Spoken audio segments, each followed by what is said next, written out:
उन्नति की सीढ़ी पर चढ़ता गया। तो हमने भी उनसे कहा, मिनिस्टर जी आप उन्नति की सीढ़ी पर चढ़े हो, परंतु ये निश्चित है कि तुम्हारे यहाँ संतान हुई होगी तो सबसे पहले बेटी हुई होगी। अगर बेटी हुई है तो बाप को उन्नति की सीढ़ी पर चढ़ा कर ले जाती है।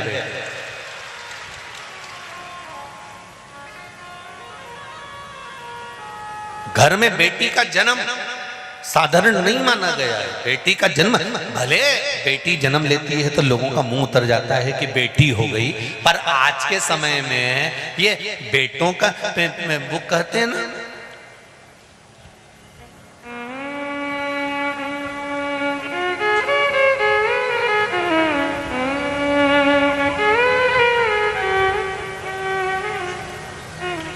तुमको तारने वाला तुम्हारा पूत नहीं होगा, तुमको तारने वाला तुम्हारा पुत्र नहीं होगा।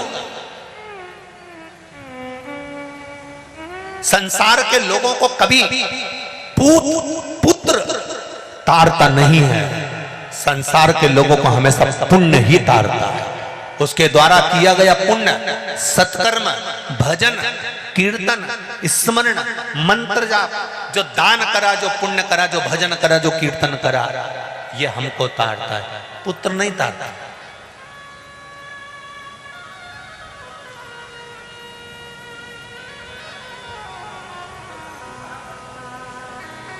फिर भी आसक्ति इतनी भरी है, महाराज छोरा, महाराज छोरा, महाराज छोरा, महाराज छोरा।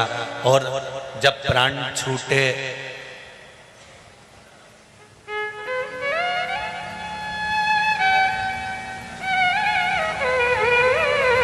छोरा और छोरा की बहू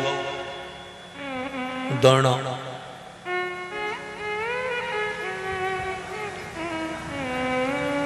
बहू बोली अम्मा मरी गई। हाँ, अंतिम संस्कार तो कल होगा क्योंकि रात हो गई है, तो अब क्या करो, रो ले, थोड़ा रोए रोए। छोरा ने तुरंत अपने दोस्तों को फोन लगाया, थारी भाभी का ब्लड प्रेशर और शुगर ऊंचा नीचा हो जाएगा, अम्मा मरी गई है, तो आए तो नाथूराम के यहाँ का 2 समोसा और पोया ले आना, वो खा लेगा। और छोरा रोता रोता, सारा गांव का लोग आ गया सुबेरे सुबेरे, और छोरा रोता रोता आगे गया, अम्मा से गले मिलके रो रिया था, अम्मा तो मर गई थी। इन्हें धीरे से अपनी जगदम्बा के कोनी मार के कर निपट लिया, और जब धीरे से रोती रोती अल्लाती अल्लाती अंदर गई, समोसा और पोया खा के फिर ही गई बेटी। फिर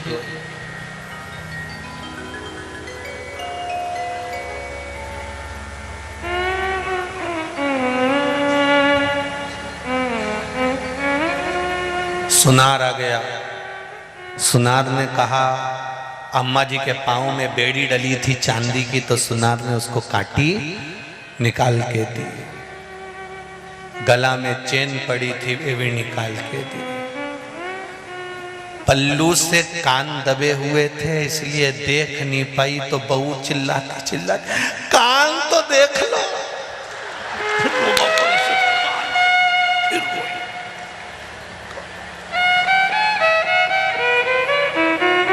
अब कान में से निकाल लिया, पर ध्यान नहीं दिया, बाल में छुप गई थी सोने की मुर्गी। तो बहू गले मिलने गई जब अम्मा से, तो सिर पे पल्लू डाल के जोर हुई, तो दांत से पतर ली मुर्गी।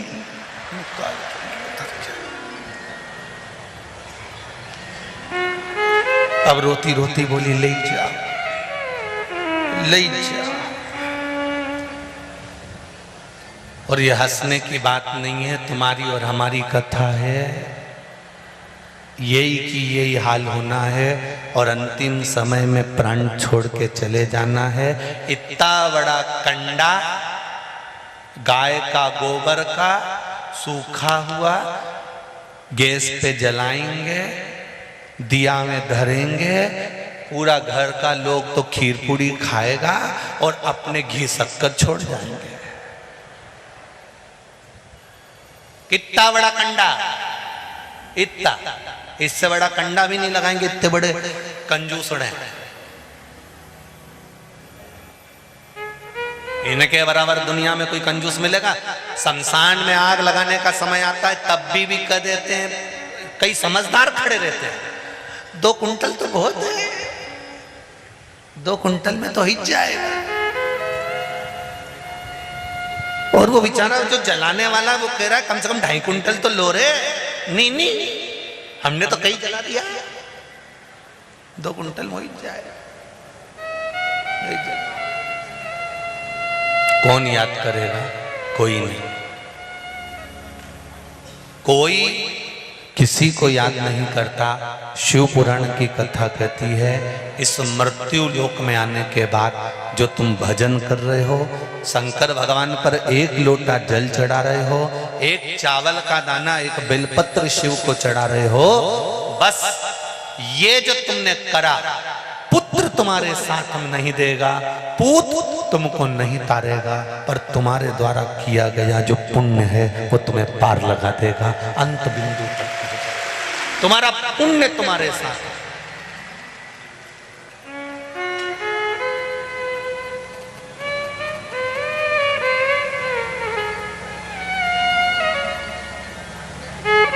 जब जिंदगी के मोड़ पर जब तकलीफ आती है कोई साथ नहीं देता, साथ देने वाला केवल एक ही होता है, वो है देव अधिदेव महा। जब जीवन में दुख आया, तकलीफ आई, कष्ट आया, बीमारी आई, रोग आया, तकलीफें जब इकट्ठी हो गई, तब तुम कहीं सारी दुनिया में होकर आ गए, तब अंत बिंदु में उसके पास जाना वो निभाएगा। सती मैया का जन्म हो, दक्ष प्रजापति ने माता जी से मांगा कि मेरे घर में एक बेटी का और जन्म हो जाए, अगर बेटी हो गई तो अच्छा होगा। तो माँ खिलखिलाकर हंसकर बोली, रे दक्ष प्रजापति, इतनी बेटियां, 60 कन्या के जन्म के बाद तो लोग लड़का मांगते हैं, छोरा मांगते हैं, और तू बेटी मांग रहा है। दक्ष प्रजापति कहता है बेटा नहीं चाहिए, मुझे बेटी दे दो। क्यों? बेटी बाप के दुख को जानती है, बेटी बाप के दुख को जानती है।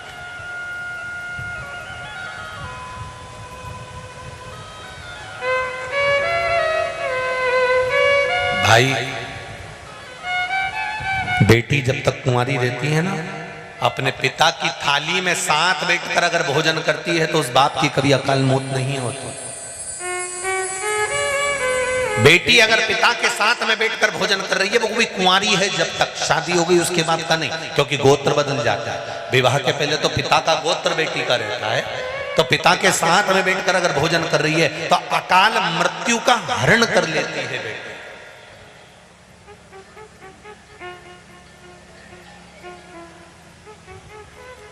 एक बार स्वामी विवेकानंद जी वैष्णो देवी की सीढ़ियां चढ़ रहे थे। एक किसान अपनी बेटी को कंधे पर बिठाकर वैष्णो देवी की सीढ़ियां चढ़ रहा था। स्वामी विवेकानंद जी ने उस किसान के पास में जाकर कहा, बाबा जी, बेटी आपके कंधे पर बैठी है, आप सीढ़ियां चढ़ रहे हो, हाँप रहे हो,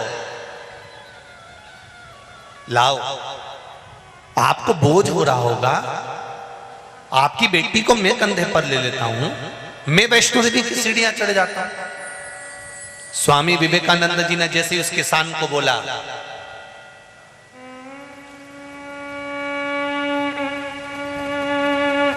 तो किसान ने स्वामी विवेकानंद जी को उत्तर दिया, सुनो स्वामी जी, बेटी बाप के कंधे पर बोझ कभी नहीं होती। जो बेटी बाप के कंधे पर बोझ होती है, फिर वो ना तो बाप होता है ना वो बेटी होती है।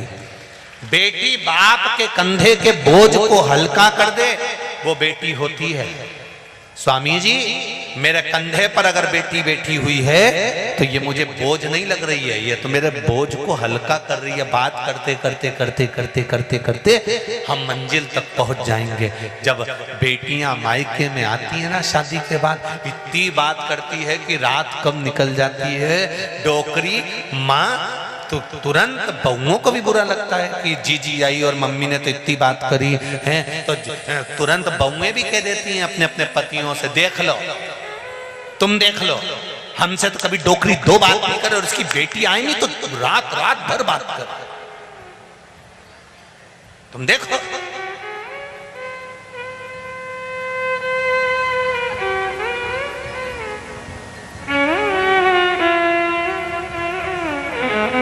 कितनी उमंगता होती है बेटी के जीवन। सती मैया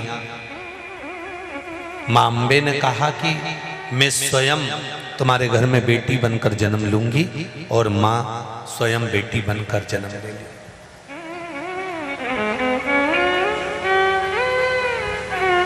साधारण नहीं होती बेटी। सती मैया ने जन्म लिया। माता प्रसूति के गर्भ से सती जन्मी है।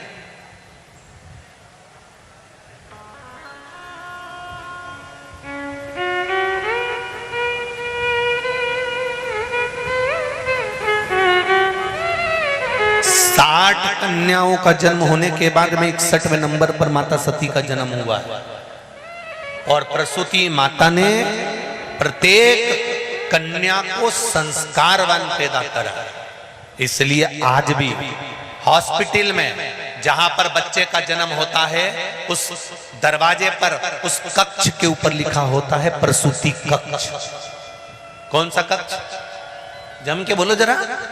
प्रसूति कक्ष। उस कमरे के बाहर लिखा होता है ये प्रसूति कक्ष है।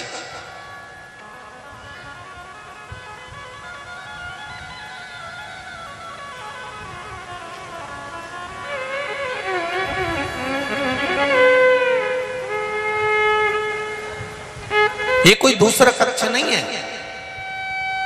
माता प्रसूति के गर्भ से जितने बच्चों ने जन्म लिया वो संस्कारित हुए थे। इसलिए माता प्रसूति का नाम आज भी हॉस्पिटल में जहां बच्चों का जन्म होता है उस कमरे के बाहर लिख दिया जाता है प्रसूति कक्ष, कि यहां जितने बच्चे जन्म ले वो संस्कारित होना चाहिए। जितने बच्चों का जन्म हो वो संस्कार वाला। सती मैया का जन्म हो गया। पतिव्रता धर्म का पालन करने वाली, पति को परमेश्वर मानने वाली, पति के चरणों का रसास्वादन ग्रहण करने वाली माता सती थी।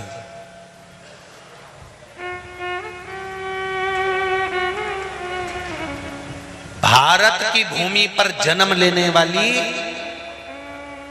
एक एक बेटी, एक एक बहन, एक एक माता अपने सातित्व की रक्षा करना जानती है। अपने सातित्व की।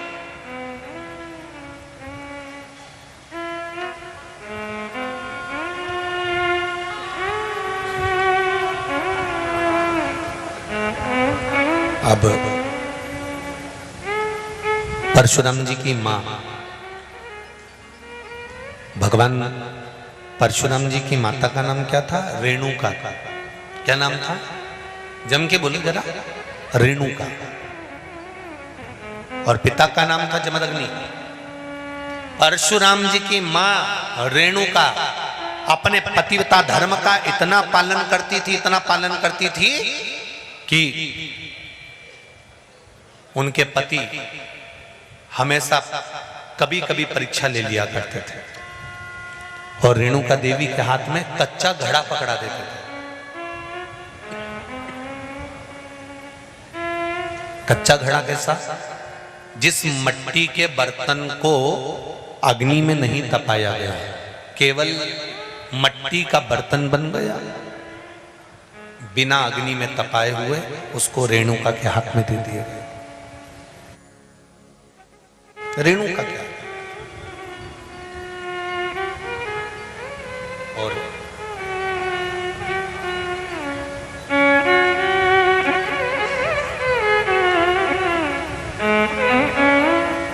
परशुराम जी की माता रेणुका देवी के हाथ में कच्चा घड़ा दिया गया और कच्चा घड़ा देकर कहा जाओ पानी भर कर लिया।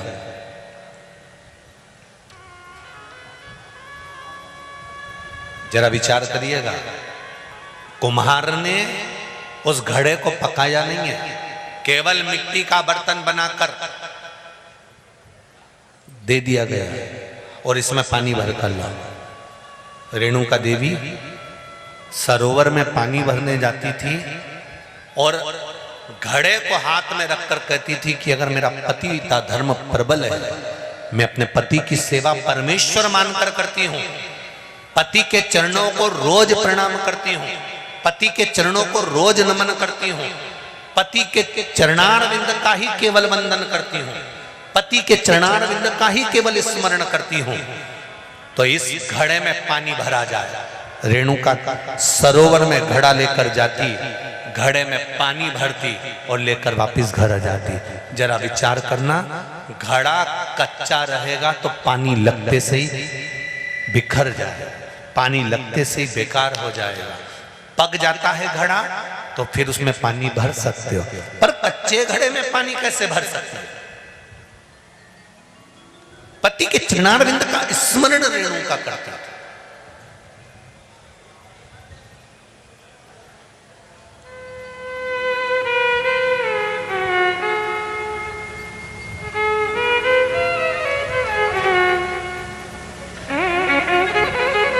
पहले थोड़ा सा आप लोगों को बुरा लग सकता है, लग जाए तो लग जाए, उसमें कोई टेंशन मेंशन नहीं हो। पहले के समय में पति की उम्र प्रबल होती थी, स्त्री पति के कंधे पर शमशान जाती थी। और प्रत्येक यहां पर भी जितनी माताएं बैठी हैं ना, इनके दिल की भाव कहना चाहूंगा, ऐसी कोई सुहागन नारी ऐसी नहीं होगी जिसके मन में यह भाव नहीं होगा कि वो भगवान से प्रार्थना नहीं करती होगी कि हे भगवान भोलेनाथ, जब मेरे प्राण छूटे तो मेरे पति के कंधे पर, मेरे पुत्रों के कंधे पर मैं शमशान जाऊं। पर आज के समय में पति की उम्र कम होती चली जा रही है, माताओं की उम्र बढ़ती चली जा रही है। पति की उम्र अर्थात उसके मृत्यु का समय घटा। उसका कारण क्या था? पहले के समय में मां, नारी, स्त्री पति के चरणारविंद का स्मरण करती थी, पति के चरणों को छूती थी। जब स्त्री का हस्तकमल पति के चरण पर जाता था, पति के चरणों पर उसका हस्तकमल जाता था, तो नारी की आयु पति में प्रवेश कर जाती थी और नारी की आयु स्वतः ही कम होकर वो पति के कंधे पर ही शमशान तक जाती थी। पर आज के जमाने में तो लोगों को पांव पड़ने में बड़ी तकलीफ। आप में से कितनी माताएं बैठी हैं जो अपने पति को रोज प्रणाम करती? जरा हाथ तो उठाओ रही, और देखा देखी में मत उठा दीजिए। शिव महापुराण में बैठी हो, यहाँ झूठ नहीं चलता, यहाँ सत्यम शिवम सुंदरम। कितनी माताएं बैठी है जो रोज अपने पति को प्रणाम करती है? बिल्कुल सत्य उठाना, झूठा मत उठाना, नहीं तो भगवान तुम्हें उठा ले। कितनी बैठी? 1 2 3 4 5 6 7 8 9 10 11 12 12:30 धर लो। 12:30 इसलिए कि उठाया गिरा दिया, मैं समझ गया करवा चौथ पे पड़ती थी, उतना तो समझ जाता। प्रणाम कुछ घटता है प्रणाम करने में? अरे बोलो तो जम के, नहीं घटे नहीं। हाँ, शुरू में थोड़ी शर्म आए तो पहली बार में तो उसको भी शर्म आएगी, तो 500 का नोट दे देगा पक्का। जब पाँव पड़ रही तो 500 रुपए तो दूसरी, तो उसमें कोई दिक्कत नहीं। तुम तो आज से नियम बना लो, दीन बंधु दयालु दया कीजिए, कल से जो अपने पति को रोज प्रणाम नहीं करे उसे उठा लीजिए। उसमें क्या दिक्कत की बात? अरे प्रणाम करने में कुछ जाता है? नमन करो, प्रणाम करो, अच्छे से, प्रेम से, स्नेह से तुम प्रणाम करो तो सही। तुम रोज प्रणाम करो, वो भी खुश। उसकी उम्र मालूम है, जब तुम रोज प्रणाम करोगी ना, वो इतना प्रसन्न रहेगा, इतना प्रसन्न रहेगा, इतना प्रसन्न रहेगा कि उसकी उम्र अपने आप बढ़ जाती है। जो व्यक्ति बहुत प्रसन्न रहता है ना, उसकी आयु बढ़ती है। वो तो तुम लोग थोड़ा टेंशन ज्यादा दे देती हो, इसलिए बेचारा जवानी में भी डोकरा दिखने लगता है। तुम टेंशन इतना दो। जब वो घर पे आया और तेरा मुंह भगोना हुआ। तैयारी में बैठी थी, अब 8 बज गई है, आने वाले हैं। बस वो आया और सोते सोते भी रात के 2-3 बार तो झगड़ा हुई जाए। बस गए तो तुम अपनी माँ पे ही हो, तुम तो उन्हीं का पक्ष लोगे, हमारी तो रक्त भरनी सुनोगे। भगवान मारी तो किस्मत, जिंदगी ना रख गई महाराज जी। अब वो पति भी सोच रहा, भगवान उठा ले, उठा ले। इतने में जगदम्बा फिर चिल्लाई, भगवान से क्या कह रहा हूं, मुझे उठा ले? नहीं, मैं भगवान से कह रहा हूं रजाई उठा ले, रजाई उठा। क्या बोलूं?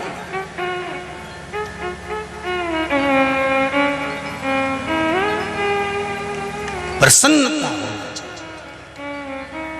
छोटा सा जीवन है, बहुत छोटा सा है, इसको जितनी प्रसन्नता से जियोगे उतनी जिंदगी में आनंद की अनुभूति होगी।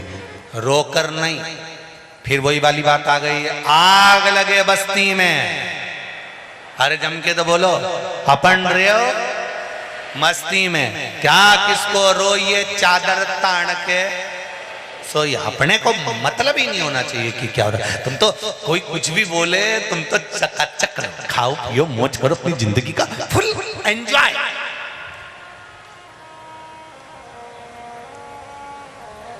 किसकी कथा सुन रही हो? शंकर पार्वती की।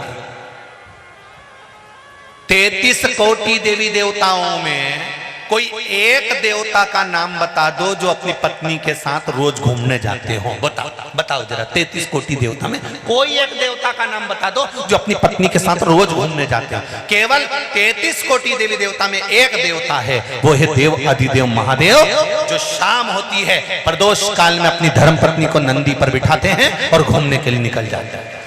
केवल एक देव, और वो है देव अधिदेव महा। इनको देख देख के लक्ष्मी जी का भी हृदय थोड़ा सा, लक्ष्मी जी कई बार भगवान विष्णु से बोलती है, तुम तो हमें कहीं लेके ही नहीं जाते। भगवान बोले, ले जाऊं वहां, कथा हों दे सियोर वाला महाराज की, वही ले जाऊंगा,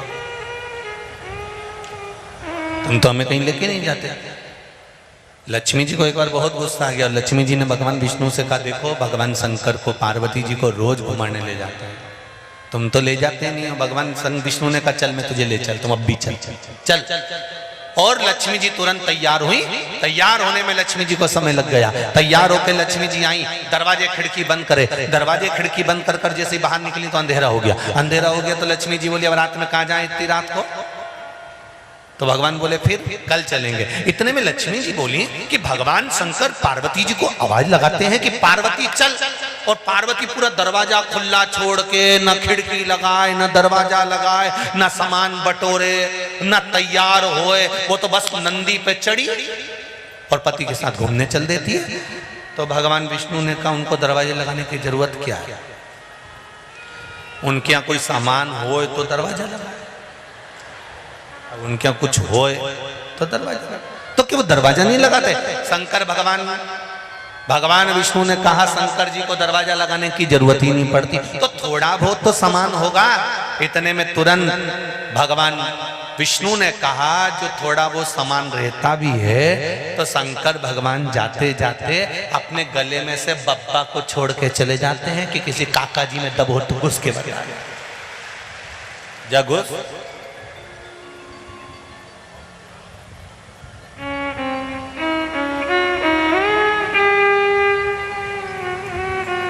शंकर और पार्वती की कथा कहती है कि भगवान शिव से पूछा गया कि तुम बस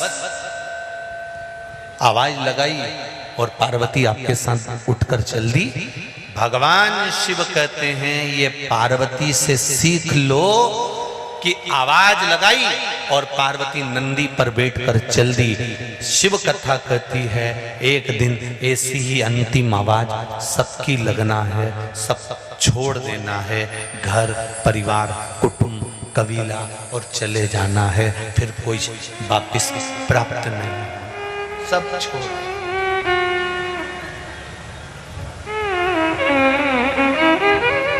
देख लिया संसार हमने, देख लिया सब मतलब यार हमने देख लिया। झूठे नाते झूठे रिश्ते, झूठे नाते झूठे रिश्ते, झूठा है संसार हमने देख लिया, संसार हमने देख लिया। ये संपूर्ण विश्व देखा, कौन कैसा महाराज।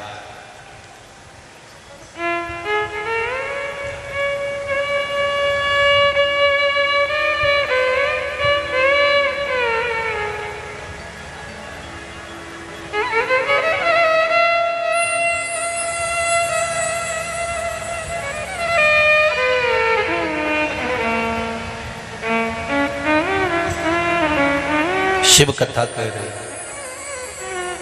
अंतिम बिंदु में सब छोड़ा है। सती मैया ने शिव जी का भजन करा, सती मैया भगवान शंकर को अपना बना। जैसे रेणुका देवी कच्चे घड़े में जल भर कर लेकर आ जाती थी अपने पति के लिए, ऐसी ही माता सती चालनी में जल भर कर ले आती थी भगवान शंकर के लिए।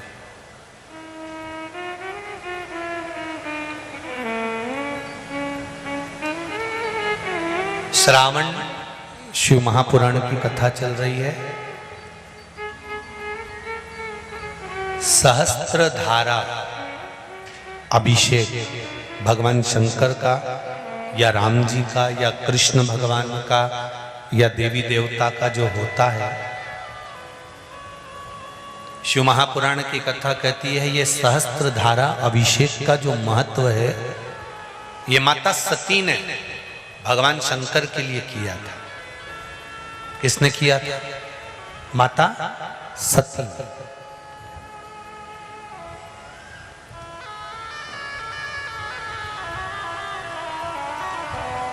कभी जीवन में आपको लग रहा हो कि मैंने 2-3 व्यापार करके देख लिए और घाटा ही घाटा हो रहा है, इसमें मुझे तरक्की नहीं मिल रही है, इसमें मुझे उन्नति नहीं मिल रही है, या कर्जा बढ़ रहा है घट नहीं रहा और बहुत कर्जा बढ़ रहा है, तब एक प्रयोग जरूर करिएगा। तब बन सके प्रदोष के दिन एक धतूरा भगवान शंकर के शिवलिंग के ऊपर रख दीजिए। जब तुम्हें लगे कि मैंने 2-3 व्यापार बदल कर देख लिए, चल नहीं रहे या कर्जा बढ़ रहा है घट नहीं रहा, तब एक धतूरा भगवान शंकर के ऊपर रख दीजिए। धतूरा रखने का एक नियम होता है। धतूरे की जो डंडी होती है, देखिए छोटी सी डंडी होती है धतूरे में, वो डंडी धतूरे की आप जहां बैठे हो उससे विपरीत होना चाहिए। धतूरे की डंडी आप इधर बैठे हो तो धतूरे की डंडी उधर हो।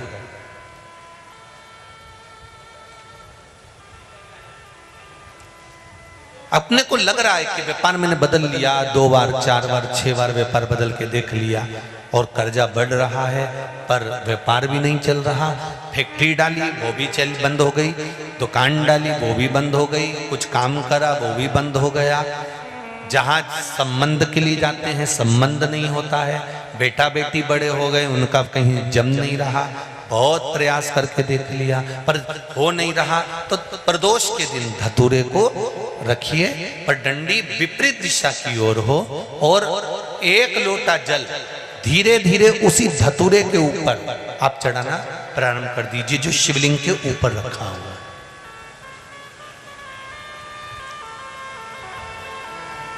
महाराज हाटकेश्वर महादेव का नाम लेकर, कौन से महादेव, जम के बोलो जरा, हाटकेश्वर महादेव का नाम लेकर जो जल समर्पित करा जाता है और उस जल को समर्पित करने के बाद उसी धतूरे को वापस घर में ले आया जाता है, वापिस लिया। उसके बाद तुम जिस कार्य में हाथ डालोगे और जो कार्य करना चाहोगे उसमें सफलता मिलना चालू हो जाएगी और कर्जा भी धीरे धीरे चूकना प्रारंभ हो जाएगा। संबंध नहीं हो रहे होंगे तो संबंध होना प्रारंभ। कौन सा महादेव, जम के बोलिए जरा, हाटकेश्वर महादेव का स्मरण। हाटकेश्वर वो शिव तत्व का सुख अपने आप प्राप्त होने लगे, अपने आप। महाराज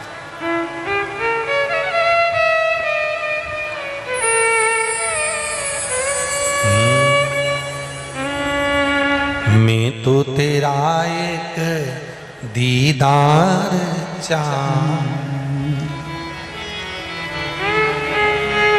दीवाना तेरा तेरा प्यार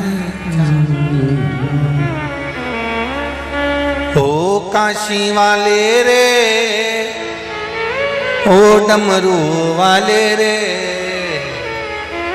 ओ काशी वाले रे, ओ डमरू वाले रे, मेरा दिल तुझ पे कुर्बा, ओ काशी वाले रे, ओ मेरा दिल तुझ पे कुर्बा, ओ काशी वाले रे, मेरा दिल तुझ पे कुर्बा, ओ काशी वाले रे, मेरा दिल तुझ पे कुर्बा, ओ काशी वाले रे, मेरा दिल तुझ पे कुर्बा, ओ डमरू वाले रे, मेरा दिल तुझ पे कुर्बा, ओ डमरू वाले रे, ओ डमरू वाले रे, ओ काशी वाले रे, ओ डमरू वाले रे, ओ काशी वाले रे, डमरू वाले रे, ओ काशी वाले रे, डमरू वाले रे,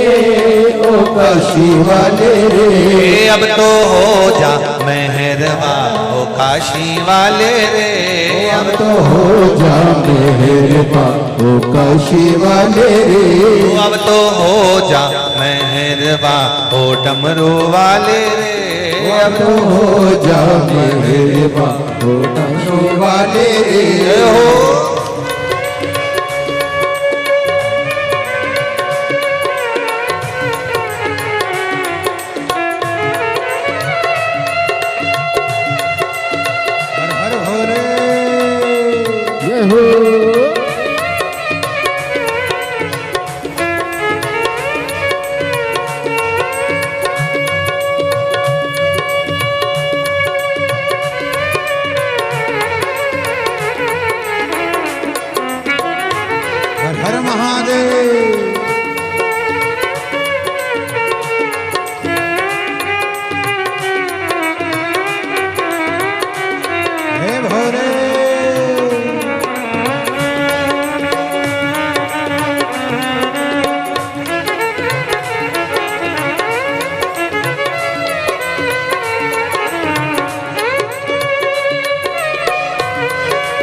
जय हो,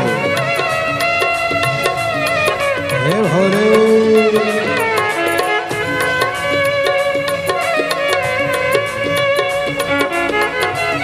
हरि बोल,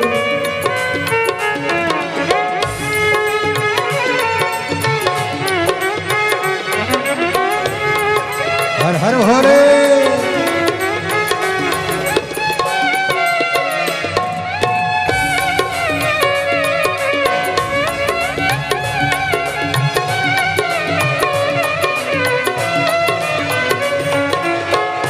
तो तेरा एक दीदार चाहूं, मैं तो तेरा एक दीदार चाहूं, दीवाना तेरा तेरा प्यार चाहूं, दीवाना तेरा तेरा प्यार चाहूं, मैं तो तेरा एक दीदार चाहूँ, मैं तो तेरा एक दीदार चाहूँ, दीवाना तेरा तेरा प्यार चाहूँ, दीवाना तेरा तेरा प्यार चाहूँ। ओ काशी वाले रे, ओ डमरू वाले रे, ओ काशी वाले रे, ओ डमरू वाले रे, अब तो हो जा मेहरबान ओ काशी वाले रे, अब तो हो जा मेहरबान ओ काशी वाले रे, मेरा दिल तुझ पे कुर्बान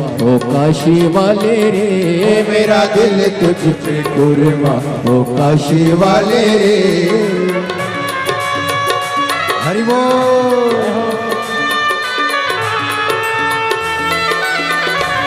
शंकर भगवान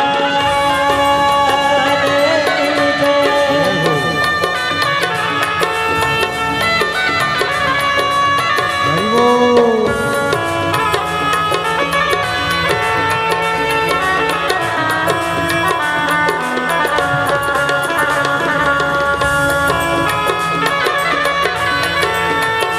जय हो।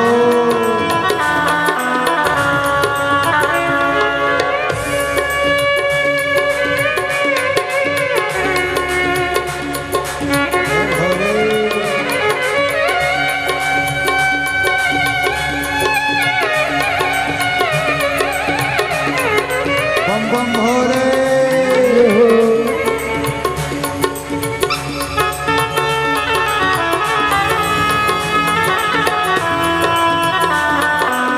हर हर महादेव। जय हो।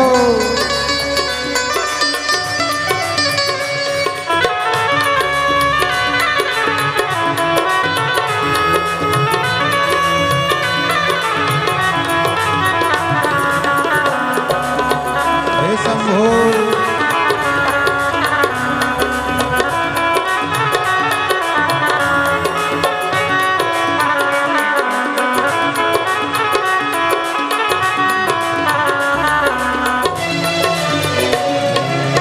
देखी है जब से ये तस्वीर तेरी, देखी है जब से ये तस्वीर तेरी, देखी है जब से ये तस्वीर तेरी, देखी है जब से ये तस्वीर तेरी, तब से बदल गई है तकदीर मेरी, तब से बदल गई है तकदीर मेरी, तब से बदल गई है तकदीर मेरी, तब से बदल गई है तकदीर मेरी। ओ काशी वाले रे, ओ डमरू वाले रे, ओ काशी वाले रे, ओ डमरू वाले रे, काशी वाले रे, ओ डमरू वाले रे, ओ काशी वाले रे, ओ डमरू वाले रे, अब तो हो जा मेहरबा ओ काशी वाले रे, अब तो हो जा मेहरबान ओ काशी वाले रे, मेरा दिल तुझ पे कुर्बान ओ काशी वाले रे, मेरा दिल तुझ पे कुर्बान ओ काशी वाले रे। जय हो। हर हर भोले।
चाहे कुछ भी कहे ये जमाना, चाहे कुछ भी कहे ये जमाना, पागल हुआ एक तेरा दीवाना, पागल हुआ एक तेरा दीवाना।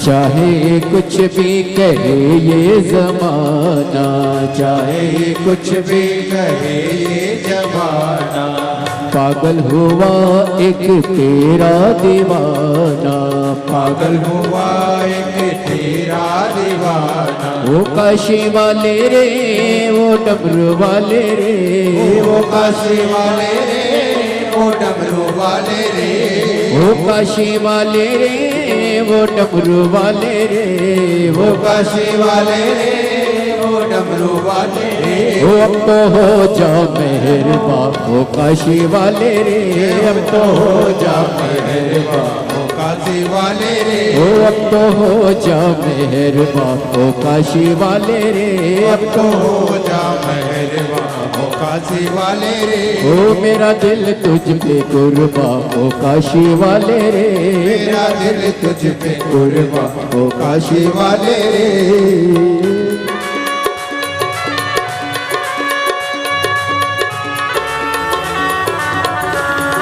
बोले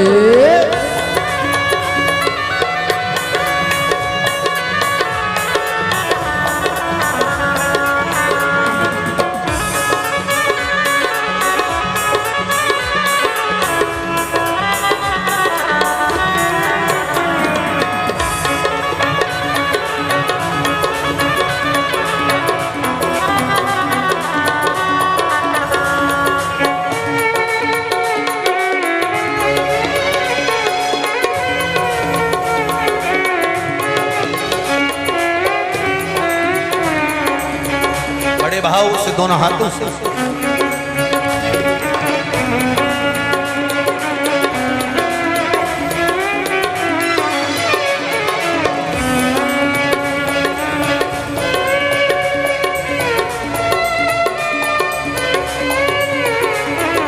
काशी वाले रे, ओ डमरू वाले रे, काशी वाले रे, ओ डमरू वाले रे, हाँ काशी वाले रे, ओ डमरू वाले रे, काशी वाले रे, ओ डमरू वाले रे। अब तो हो जा मेहरवा, ओ काशी वाले रे, अब तो हो जा मेहरबा, ओ काशी वाले रे, अब तो हो जा मेहरबा, ओ काशी वाले रे, अब तो हो जा मेहरबा, ओ काशी वाले रे।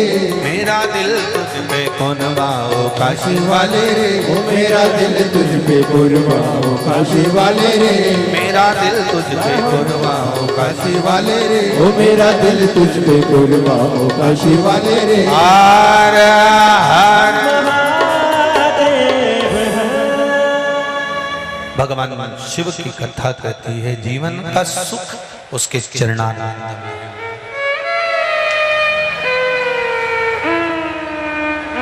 आज श्रावण महीने की शिवरात्रि है। आप और हम सब मिलकर बाबा देवाधिदेव महादेव की पावन कथा का जो मूल मंत्र है उस मंत्र का जाप सभी लोग अपने अपने स्थान पर बैठकर करेंगे और निवेदन करेंगे देवाधिदेव महादेव से कि जीवन का सब सुख आपके चरणों से हमें प्राप्त हो। श्री शिवाय नमस्तु, श्री शिवाय नमस्तु, श्री शिवाय नमस्तु, श्री शिवाय नमस्तु, श्री शिवाय नमस्तु। भोला सब दुख काटो, ओ भोला सब दुख काटो।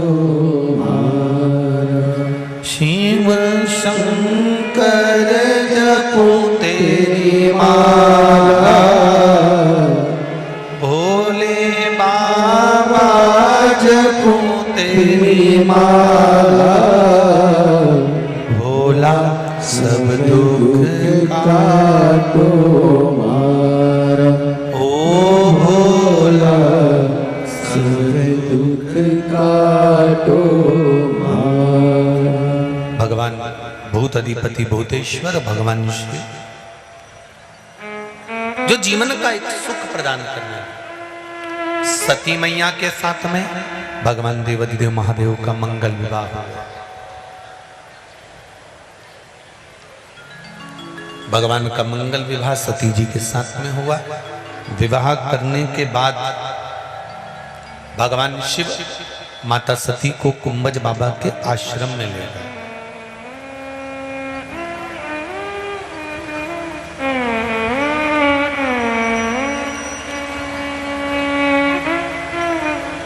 कुंभज ऋषि के आश्रम,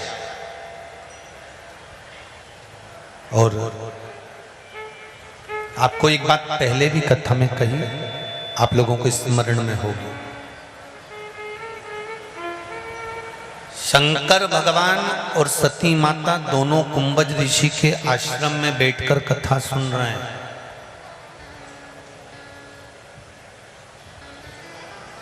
कुंभज ऋषि ने शिवजी को देखा, शंकर भगवान ने कुंभज बाबा को देखा।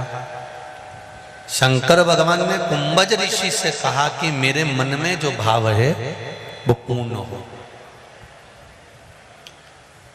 अगस्त ऋषि कुंभज ऋषि ने कहा, भोलेनाथ जी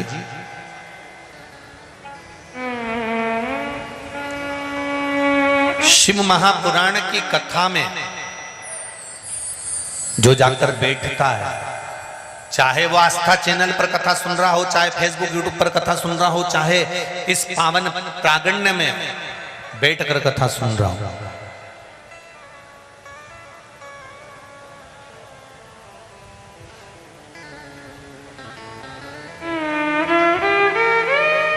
जहां भी बैठकर कथा सुन रहा,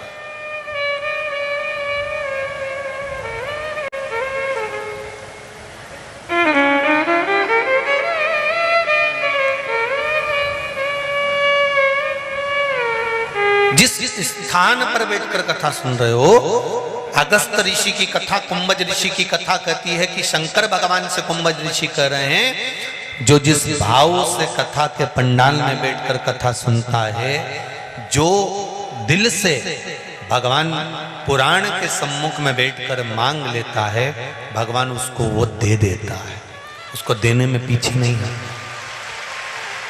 और दिया। शंकर भगवान ने क्या मांगा था? शिव जी ने मांगा था कि मैं जब कथा सुनकर जाऊं तो मुझे राम का दर्शन हो जाए। हुआ कि नहीं हुआ? जब कथा सुनकर जा रहे थे तो राम जी का दर्शन हो जाता है भगवान शंकर भगवान को, शिव जी को। शंकर भगवान ने पूछा कि मैंने तो मांगा था कि राम जी का दर्शन हो जाए। कुंभज ऋषि से पूछा ये सती ने क्या मांगा? तो कुंभज ऋषि बोले मैं बोल नहीं सकता, पर जो मांगा वो मुझसे मिलेगा जरूर। फिर भी सती मैया ने क्या मांगा था? कुंभज ऋषि ने कहा कथा सुनने के लिए जब सती बैठी तो उसके मन में आया कि विवाह होने के बाद तो मेरे पति को मुझे कहीं घुमाने ले जाना चाहिए, पर इन्होंने तो मुझे कथा में लाकर बिठा दिया। उससे अच्छा है ये मेरा शरीर ही जलकर भस्म हो जाए तो ठीक है। शंकर भगवान से कुंभज बाबा कहते हैं तुम्हें राम का दर्शन होगा क्योंकि तुमने राम का दर्शन मांगा था। इसने मांगा था कि शरीर जलकर भस्म हो जाए, तो सती का शरीर जलकर भस्म होगा। मेरा माताओं से हमेशा निवेदन रहा है, शिव महापुराण की कथा में जब भी बैठो कुछ भगवान शंकर से अपने लिए मांगो। ये नहीं कि इसका बुरा कर दो, कि इसका बेकार कर दो, नहीं, अपने लिए मांगो। एक पत्र आया है, देखिए।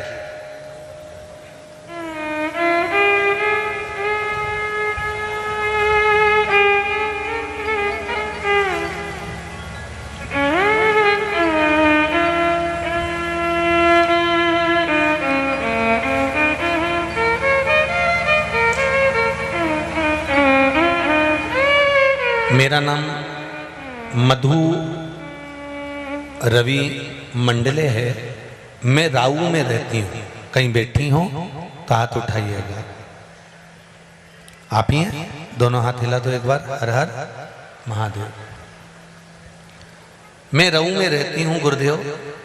मेरी ननद का 15 साल का लड़का, जवान की जवान बच्चा, बाथरूम में पैर फिसलने की वजह से शांत हो गया। गुरुदेव, आपने जो 21 मार्च को बिलपत्र के पेड़ के नीचे ब्राह्मण को भोजन कराकर खीर खिलाना और खीर ब्राह्मण की झूठी मांग कर खा जाना, उससे गर्भ ठेर जाता है, ये बताया था। जब मेरी ननद का लड़का 15 साल का एक ही बच्चा शांत हो गया, तब मैंने उनको कहा कि आप 21 मार्च आ रहा है, विशुभ योग के अंदर गुरुजी ने एक उपाय बताया था कि ब्राह्मण को भोजन कराओ बेलपत्री के पेड़ के नीचे और उसकी झूठन, जिसका गर्भ नहीं ठहरा उसको खिला दीजिए। गुरुदेव, बाबा की कृपा से उसी महीने उनका गर्भ धारण हो गया और बाबा की कृपा से, ये कृपा शिव की हुई जिससे उनका गर्भ ठहर गया। मैं धन्यवाद दे रही हूँ बाबा देवाधिदेव महादेव को। बैठो बेटा। श्री शिवाय नमस्ते। 15 साल का बेटा, और लिखा है मेरी ननंद की उम्र 42 वर्ष है और 42 वर्ष की उम्र में फिर वापिस बाबा देवाधिदेव महादेव की कृपा से गर्भ ठहरा। ये शिव की कृपा। एक पत्र और है बड़ा सुंदर।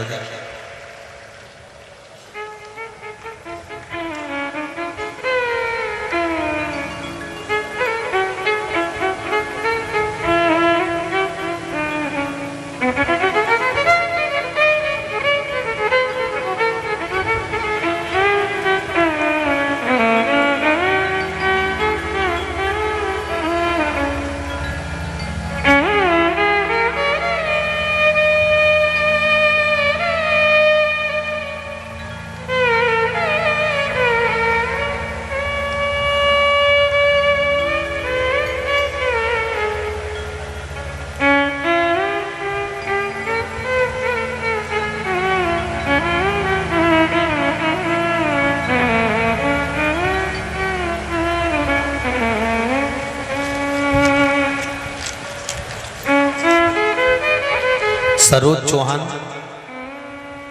10/2 आस्था पैलेस नोबल स्कूल के पास इंदौर। कहीं बैठी हो तो हाथ जरूर। आप ही हैं? हाथ हिला तो एक बार। हर हर महादेव। गुरुदेव चरणों को वंदन। मेरी काकी को कैंसर हो गया था। डॉक्टर ने कह दिया था कि आखिरी स्टेज है। गुरुदेव, उनकी बेटी उन्हें उज्जैन ले गई थी तो मुझे भी ले गई थी। बेटी की सास ने हमें एक रुद्राक्ष दिया और कहा इसका अभिषेक करके इसका पानी पिलाओ। हमने वैसा ही किया और श्री शिवाय नमस्तुभ्यम का जाप भी करने लगे। लगातार शिवजी पर 1 लोटा जल और रुद्राक्ष का जल पिलाना प्रारंभ करा। 3 दिन बाद उनका बेटा आया और बॉम्बे हॉस्पिटल के सामने वाले हॉस्पिटल में लेकर गया। डॉक्टर ने कहा कि अब इनको जो कैंसर बताया था वो कैंसर लास्ट स्टेज का नहीं है, वो कैंसर ठीक होना चालू हो गया है और अब उनको पूर्ण तरह से आराम है, वो स्वस्थ हो गई है। श्री शिवाय नमस्तुभ्यम। बैठिए मां, बैठिए। श्री शिवाय नमस्तुभ्यम। शिव कृपा। फिर निवेदन करूंगा, 1 लोटा जल जो आप शंकर भगवान को चढ़ा रहे हो, मंदिर में जाकर प्रतिदिन 1 लोटा जल जो समर्पित कर रहे हो और उस जल को लाकर पूरे घर में छींट रहे हो या आचमन कर रहे हो, वो जल साधारण नहीं है। ना जाने कितनी औषधि का फल वो जल है। सारी समस्या का हल 1 लोटा जल। उसको साधारण ना समझो।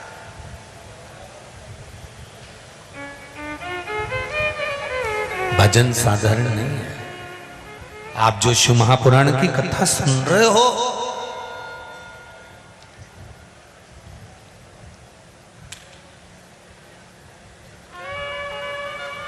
एक पत्र जीतू भैया पटवारी जी के लिए भी आया है।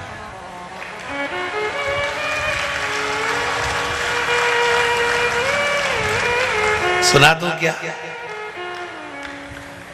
कि नहीं सुनाऊं? सुनी लो।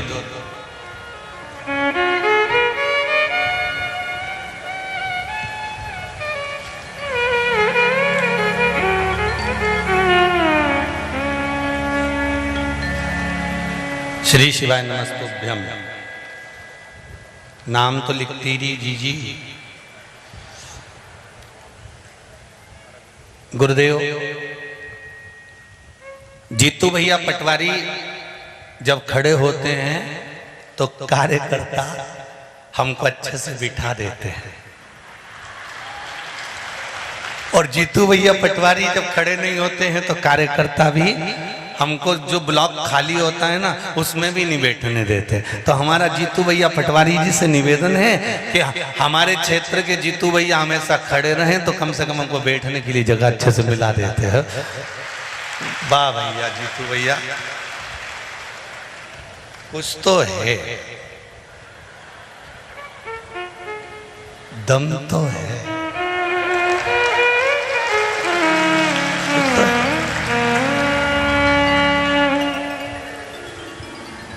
तो अपन तो जीतू भैया पटवारी जी से कहते थे कि वहां से वहां तक राउंड लगा ली सकते, जो जी खड़ी मिले ना पिटाई था।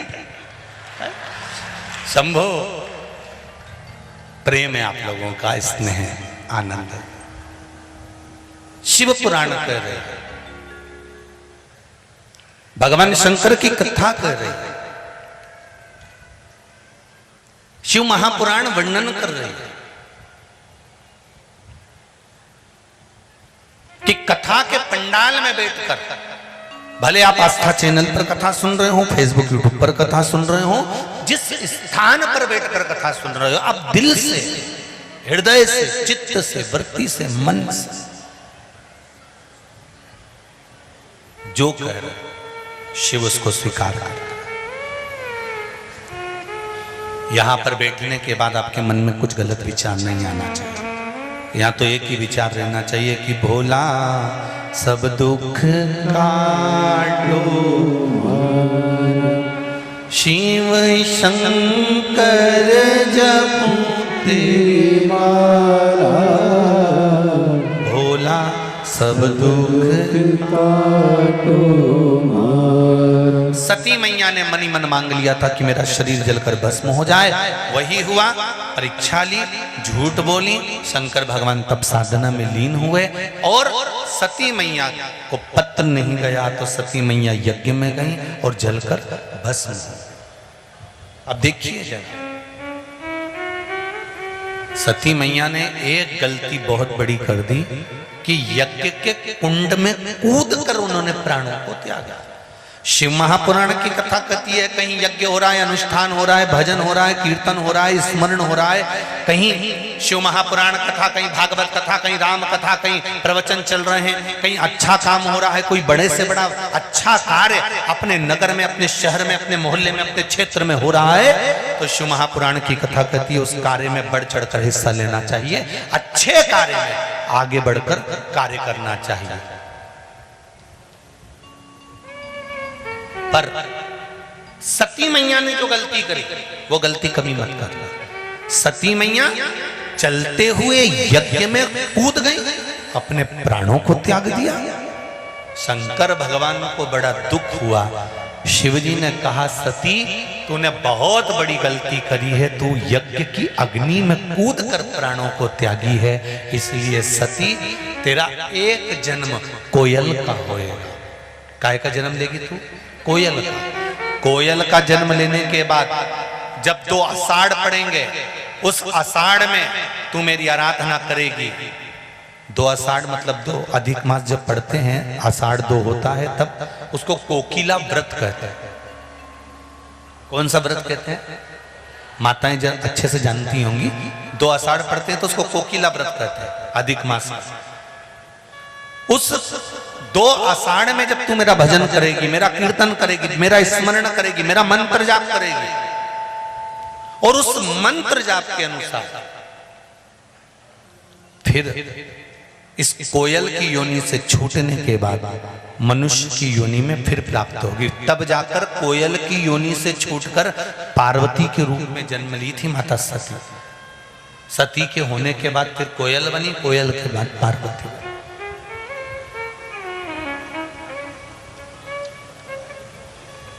कोयल के बाद पार्वती।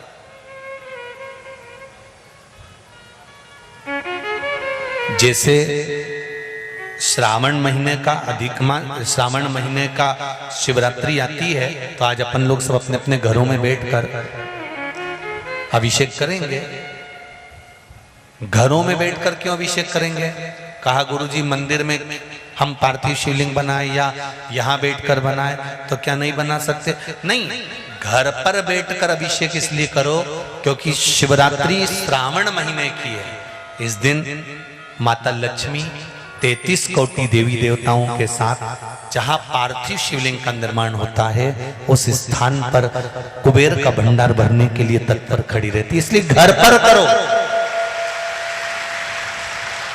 जो बाहर से आए हैं उनके लिए यहाँ व्यवस्था वो कर ले, मना नहीं, परंतु जहां तक हो सके अपने अपने घरों में शाम को 7 बजे से 8 बजे तक आज बैठकर, और टीवी की आवाज कम नहीं होना चाहिए, ना मोबाइल की आवाज कम, दमदारी से चालू कर कर हर गली गली मोहल्ला मोहल्ला क्षेत्र क्षेत्र में भगवान शंकर का गुणगान की आवाज आना चाहिए, जिससे प्रत्येक संसार का कोई पापी से पापी जीव हो उसका भी उद्धार हो जाए, उसका भी कल्याण हो जाए।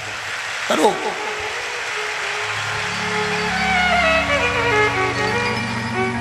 शिव आराधना, भगवान शिव की भक्ति को धारण करो। धतूरे थोड़े से कम मिल रहे हैं, इंदौर में धतूरा मिल नहीं पा रहा है, पर प्रयास करो मिलेगा। धतूरा नहीं मिला तो भोलानाथ तो मिल ही जाएगा, ये निश्चित है। शिव कृपा हो। शंकर भगवान की कथा कर रही है। सती मैया अपने शरीर को यज्ञ की वेदी में, यज्ञ के कुंड में भस्म कर देती हैं, और सती मैया कोयल का जन्म पाती है। हमसे बन सके अच्छा काम करो, बन सके सत्कर्म हो रहा हो, कोई अच्छा कार्य हो रहा हो, कोई दान पुण्य हो रहा हो, कोई कीर्तन भजन हो रहा हो, कोई भागवत रामायण गीता हो रही हो, शिव महापुराण की कथा हो रही हो, कोई अच्छा कार्य हो और तुम्हें मौका मिले अच्छा कार्य करने के लिए, तो उसमें बढ़ चढ़कर हिस्सा लेकर उस कार्य को सफल बनाओ। ये नहीं कि उसमें अड़चन उत्पन्न करे। हमें उसमें अड़चन उत्पन्न नहीं करना। माता सती ने करी थी तो कोयल का जन्म हुआ था।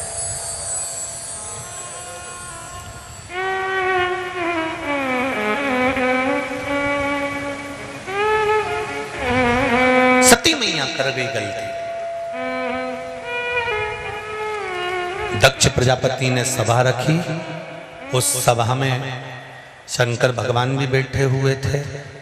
जब दक्ष प्रजापति आए, शिव जी को श्राप दे दिया कि तुमने मेरा आदर नहीं करा, तुम शमशान में निवास करोगे।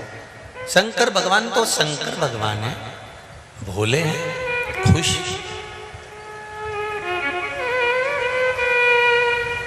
अपन जरा सा किसी को कह दो, क्यों रे मरी रिया है कहीं, तो उतने में तो उसको गुस्सा आ जाए। बोलो आए कि नहीं आए कि तुमने मेरे को ऐसा बोल दिया कि मर रहा है। किसी डोकरी से डोकरी मरने का समय है, अंतिम पल, कोई बुजुर्ग व्यक्ति है उससे भी कह दो ना कि मर रहे हो, तो उसको बुरा लग जाए। पर शंकर भगवान के ससुर दक्ष प्रजापति खुद कह रहे हैं, शिव मैं तुम्हें श्राप देता हूं कि तुम शमशान में निवास करोगे। शमशान में निवास करोगे मतलब शिव तुम मेरे लिए तो गए।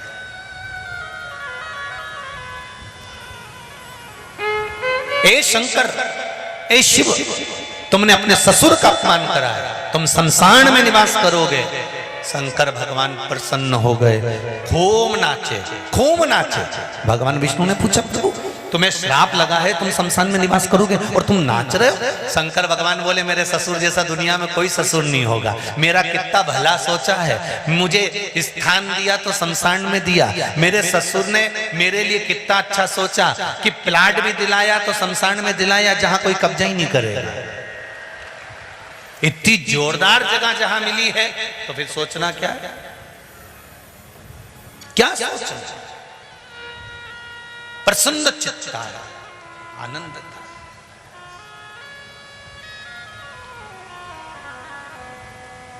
दक्ष प्रजापति ने कहा शंकर मैंने तुम्हें श्राप दिया, तुम्हारे मन में ग्लानि उत्पन्न नहीं है, तुम्हारे मन में खेद उत्पन्न नहीं होगा। बाबा भोलेनाथ जी कहते हैं तुमने जो श्राप दिया ये भी मेरे ही कहने पे दिया है।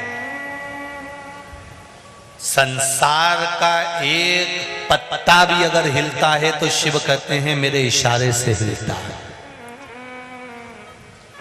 अगर कोई रोग हो गया, बीमारी हो गई है, तकलीफ हो गई है, कोई कष्ट हो गया है, शिव जी कहते हैं वो तेरे कर्म के कारण हुआ है, पर उस कर्म को काट सकता हूं तो मेरा अगर तू भजन कर रहा है, स्मरण कर रहा है, कहीं ना कहीं तू मुझे याद कर रहा है, तो ये निश्चित है कि तेरा दुख कटेगा।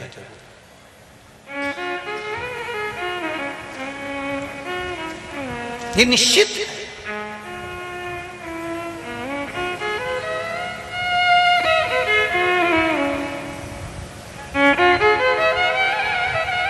आपका घर का जो द्वार होता है, घर का जो दरवाजा होता है,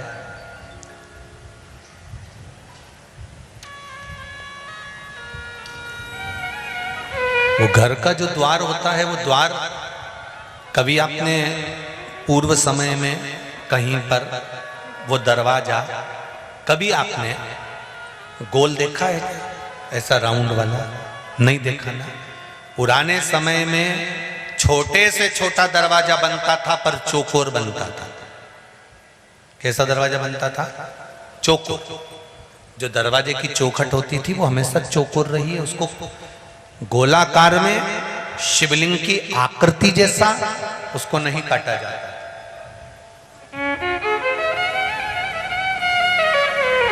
पर अभी अभी नए नए फैशन में लोग घर की चौखट को गोल आकृति में कटवा लेते हैं। वो बना तो लेते हैं, उसमें प्रवेश भी कर लेते हैं, उसमें रहना भी चालू कर देते हैं, पर तन, मन और धन ये तीन तरह से दुखी तो रहते ही हैं। उसको सुख का भान नहीं होता।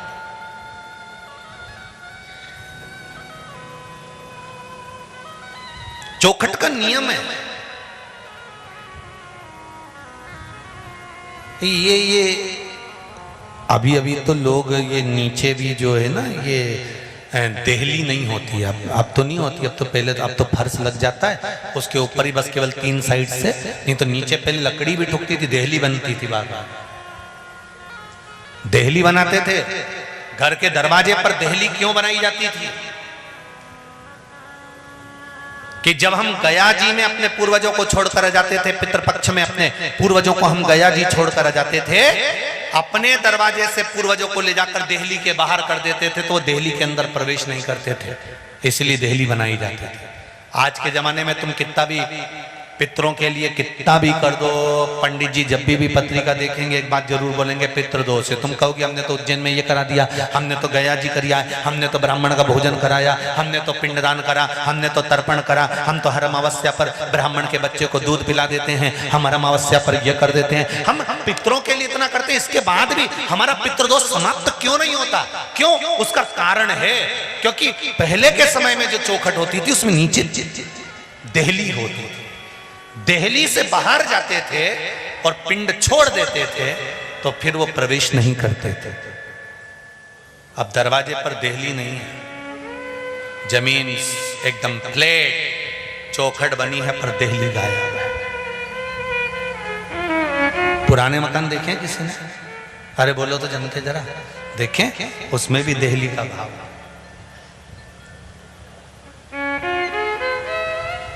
हम जान तो पाते नहीं है। हमने तो आजकल फैशन पकड़ लिया बस कि भैया आज के जमाने में सब फैशन चल रहा है, आज के जमाने में गोल चौखट का फैशन चल रहा है। अरे शिव महापुराण का संवाद कहता है शंकर भगवान के शिवलिंग का मात्र स्पर्श होना चाहिए, ये नहीं कि तुम अंदर प्रवेश करो।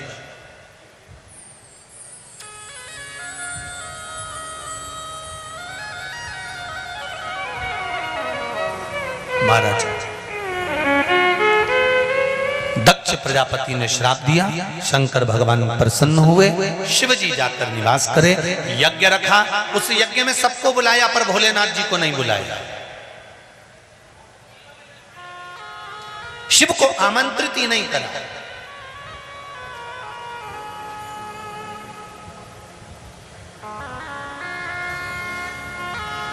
और जहां शिव नहीं वहां कुछ नहीं। अकाल मृत्यु वो मरे जो काम करे चंडाल का, काल उसका क्या बिगाड़े जो भक्त हो महा। शंकर की उपासना करने वाला कभी दुखी नहीं रह सकता, कभी दुखी नहीं। एक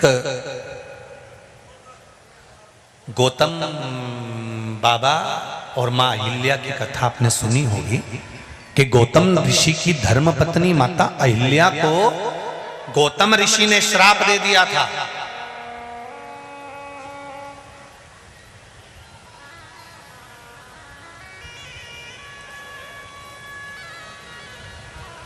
गौतम ऋषि ने श्राप दे दिया और श्राप देते से गौतम ऋषि ने अपने पुत्र चिरकाल को बुलाया। चिरकाल को बुलाकर कहा, चिरकाल एक काम करो, तुम अपनी माता का सिर काट दो। चिरकाल ने कहा, माता का सिर? हाँ। और पिताजी कहकर चले गए, गौतम ऋषि कहकर चले गए। चिरकाल बैठा रहा, सोचता रहा, विचार करता रहा और अपने पिताजी को समझाता रहा। उसका नाम था चिरकाल। चिरकाल मतलब बहुत सोचता था।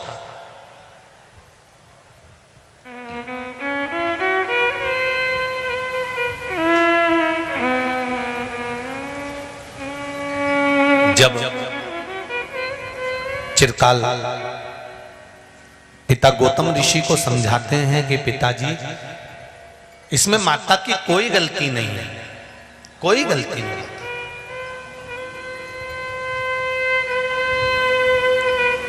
इंद्र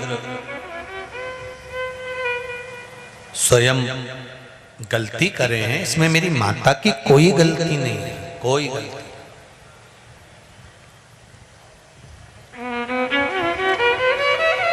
माने नहीं गौतम ऋषि, श्राप दे दिया, तुम यहीं पर इसी कुटिया के बाहर बैठी रहो।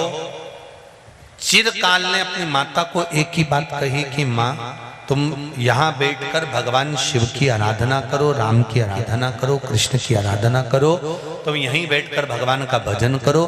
शिव आराधना में अहिल्या गौतम ऋषि की धर्म पत्नी ऐसी डूब गई, मट्टी का ढेला पड़ गया, शरीर पत्थर जैसा हो गया। शरीर पत्थर जैसा हुआ, राम जी का आगमन हुआ, राम जी के चरण का छूना हुआ और अहिल्या तर गई। अहिल्या की आंख में जल भर गए। माता अहिल्या रोते रोते बोली कि प्रभु एक निवेदन आपसे करना चाहती हूँ। भगवान बोले, बोलो कौन सा निवेदन है? राम जी ने पूछा। मेरा निवेदन केवल इतना है कि मैंने भजन शंकर भगवान का करा था और दर्शन आपका हुआ है। राम जी कहते हैं शिव राम में कोई अंतर नहीं है, देवाधिदेव महादेव की आज्ञा थी, इसलिए मैंने स्वयं आकर आपको दर्शन दिया है। और सुनो अहिल्या, आप चिंता मत करना, जब तुम्हारे पति गौतम ऋषि पर गौ हत्या का दोष लगेगा और गौ हत्या के दोष के कारण तुम्हारे पति को ऋषि, संत, साधु, सन्यासी, तपस्वी सब धक्के मारकर बाहर निकाल देंगे, तब तुम शिव की आराधना जब करोगी तब भगवान शंकर का दर्शन तुमको अवश्य।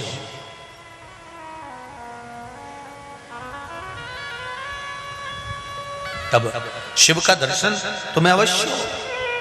और गौतम ऋषि पर जब ब्राह्मणों ने, संतों ने, साधुओं ने, गुरुजनों ने जब उनका भाव जागृत हो गया, जब वो बहुत भगवान की भक्ति में डूब गए, तब उन्होंने गणेश जी को गाय बनाया और गणेश जी को गाय बनाकर उसी गणेश जी महाराज से कहा कि तुम गाय के रूप में गौतम ऋषि के आश्रम में अपने प्राणों को त्याग दो।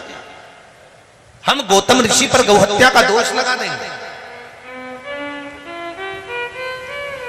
आश्रम से बाहर निकाल देंगे। गौतम बाबा पर गौहत्या का दोष लगा, गौतम बाबा बाहर निकल गए।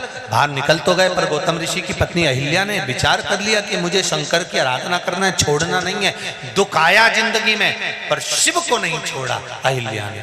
और जब अहिल्या ने शिव को नहीं छोड़ा, तब भगवान ब्रह्मा, विष्णु और महेश छोटे छोटे शिवलिंग के रूप में प्रकट हो गए तीनों, और उस स्थान का नाम त्र्यंबकेश्वर महादेव हो गया। कौन सा महादेव हुआ?